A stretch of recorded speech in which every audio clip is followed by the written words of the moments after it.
Hey guys, I want to talk a bit about pre-deciding. It's a theme that keeps coming up in our coaching and in both written and live coaching. And I want to share with you the reason that pre-deciding all sorts of things is a most effective way of achieving a goal, but also of like overcoming obstacles. So you may have heard of the term decision fatigue. If you have no structure whatsoever to your day and you wake at whatever time you want to wake and then you decide, do I want to work out? Do I not want to work out? Do I want to do meditation? Do I not want to do meditation? Should I get coffee or should I have tea today? Should I have oatmeal or should I just like intermittent fast till noon? And then fast forward, it's 10. Should I log on to my computer and do some work, or should I go for a walk? Like, you see what I'm saying? Like, all day long, if all day long you are asking yourself questions that require answers about what you are going to do or how you're going to think or how you're going to feel, you're going to get really, really tired. So we want to take as many decisions off the table as possible, especially as they relate to your goal. And I've shared some of this with you before, like the non-negotiables. If you've decided I am not going to be giving myself an out. I'm not going to negotiate whether I'm going on a walk in the morning or not. I'm just doing it. It's non-negotiable. It is like brushing my teeth. It is like feeding my pet. I'm going to do it. Then you don't spend any moments in, well, I guess I could walk now, but I could also walk at noon. If I walked at noon, maybe I could walk at 3.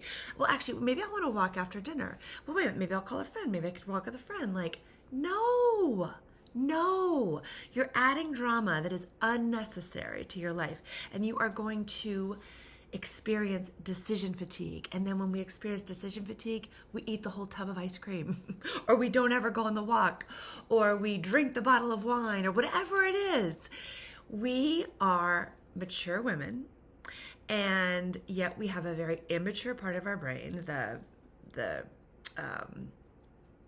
I call it the primitive brain, the back brain, that is seeking pleasure, looking for safety, efficiency, and we have to access the prefrontal cortex. We have to access the part of our brain that is rational, that can make emotionally mature decisions.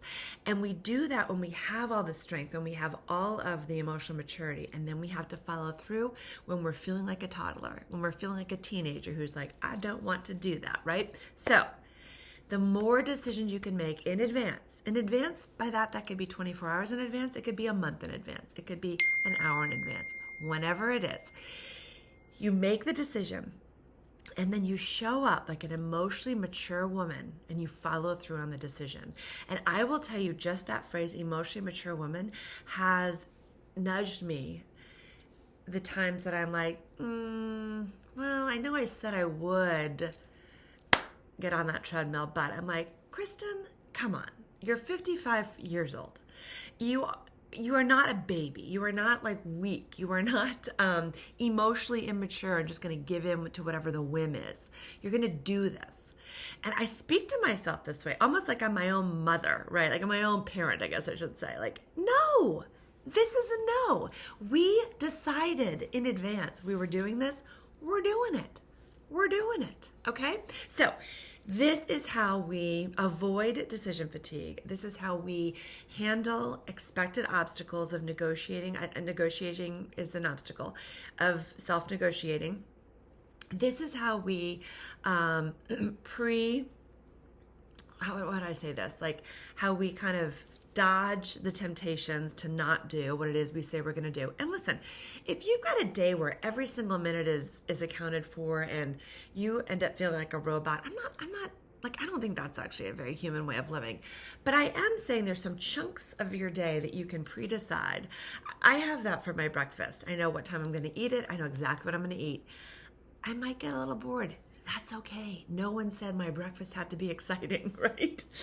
And then I've actually been doing it for my dinner and my lunch as well. Pretty much. I have a little bit of wiggle room, but not that much because I don't want to spend any time on that. This is not the season for me to be going through all my cookbooks and coming up with brand new recipes. This is my season to focus on my goal and my business and fun. And I don't need to be spending an extra minute to 12 hour, whatever, wondering what I'm going to eat. Just no, it's a no. Okay, so pre-decide. It's vital. It's vital. This is the sign, and profound sign of emotional maturity, when we pre-decide and follow through. Okay, so if there are days when you're like kind of stumbling through and you're tempted to not do what you said you were going to do, and yet you told yourself you were leaving work at 5, or you told yourself your phone was going to be put away, or you told yourself you were going to paint, or today's the day to nail that opening line for your TED Talk, do it. Just do it. It doesn't have to be perfect or gorgeous or lovely or any of it. You just want to be on the other end of having done it so that you can go, look at me.